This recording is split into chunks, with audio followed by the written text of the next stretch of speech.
Good morning, everyone. Hope y'all are doing well.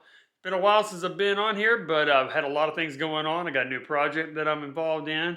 Going to be playing lead guitar for that. Here's the new book that I'm reading. I scored this at Ollie's for like $5. This is great so far. Santana. So I was thinking about reading more biographies, just to kind of get ideas. So when I was at Ollie's, I found that, and also picked up a Tim McGraw's Grit and Grace, which I think is going to be really good as well. Um, just still reading, still practicing a lot. Got some really cool things. I want to show you guys a couple of approaches that I have been discovering through Mick Goodrick's book, The Advancing Guitarist. So make sure you got your guitars.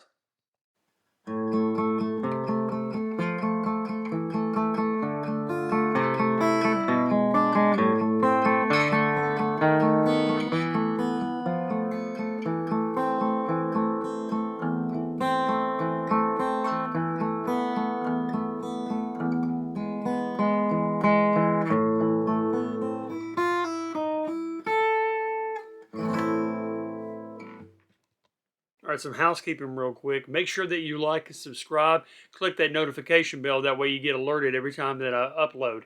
And let's get on. So Mick Goodrick, in his book, Advancing Concepts for the Advancing Guitarist, what he talks about is thinking about your fretboard, right? So this approach is going to help you cover your fretboard, but there's two ways. The first way, we're going to do 4 notes per string.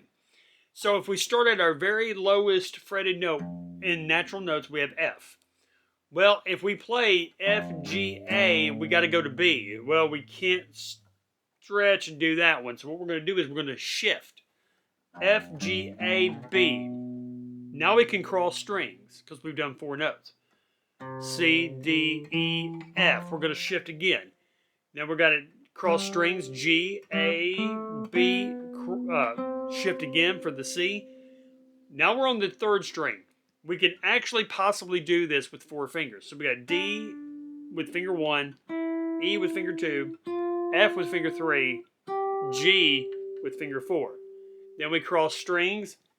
A, finger 2 is B, finger 3 is C, and finger 4 is D, and then finally E.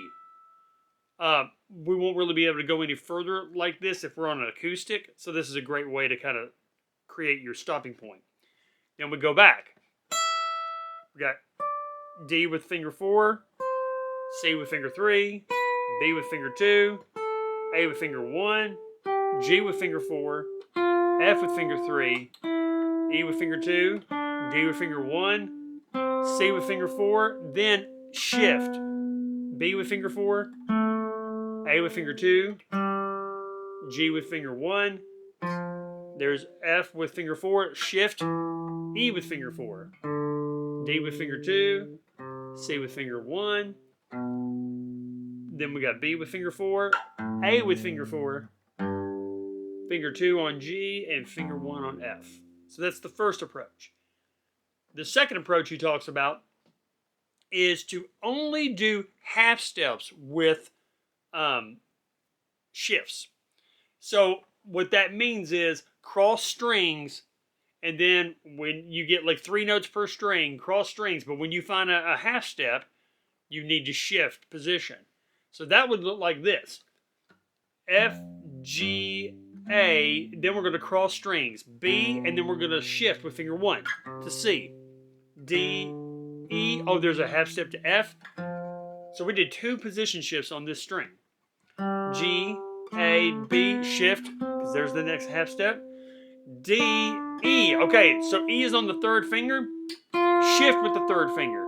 Now we're at F, and we're crossing strings. G, A, B, cross. We got a not cross, but a shift to C, D, E. Now look, shift with that one.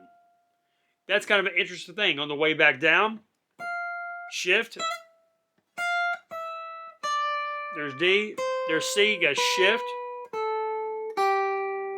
Finger 3 on F, shift. Finger 4 on C, shift to B. Finger 4 on F, shift to E. Oh, you're at C, shift to B. And what that does is that gives us a new way to start thinking about our scales and the way that we might approach things. What if we're in the key of G? That's the next one that starts breaking the natural notes up and puts in one accidental, the F sharp. So if we start at the very first open, or the very first fretted in G, that's F sharp. If we go by this same exact principle, look what we have. We have to start with the shift. B, C, right here is going to be another shift. There's two shifts right there. D, E, F sharp, shift to G. A, B, shift. D, E, F sharp, G, shift. A, B, shift. C, D, E, F sharp.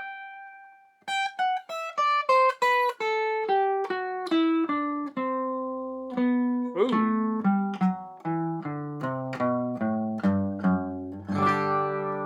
So that really trains you to start looking where those half steps are, and you can work on your positioning. This is just giving you ideas. Like, by no means is that scale going to make you a better player. But what it will do is open up your ideas to new possibilities. Like this F sharp to G shift. Check this out.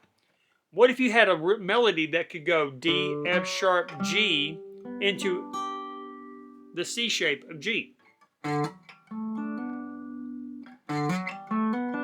Well, what if we do it from E?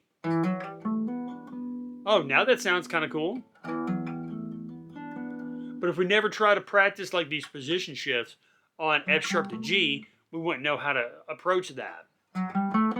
We'd find it by accident, but we wouldn't know how to keep it going. Now we know.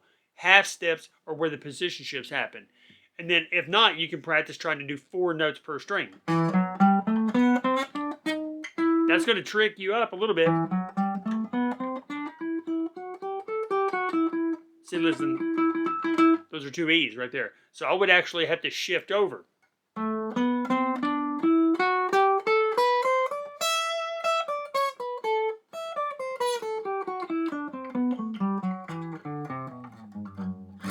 So my old trainer, Stan Laster, tried to get me to start thinking more and more like this. And I believe he's really bought into a lot of these concepts that Mick Goodrick talked about.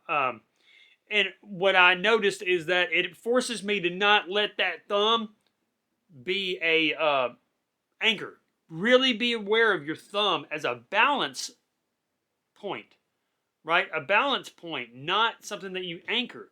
You don't want to squeeze that guitar neck to death. You just want that to make contact with the back of the neck, and then you can swivel off that thumb. It's a balancing spot. If y'all ever watched Steve Vai, he kind of does some things like that. Michelangelo Badio does that too. It's kind of cool. He's using that thumb as a swivel. So yeah, for y'all that don't have very big hands, kind of like me. I mean, I don't have very big hands. But this will help you learn how to cover a lot of big areas on the fretboard. So give that a shot. Make sure you guys like and subscribe. Have a blessed day, and we'll talk to you soon. Bye.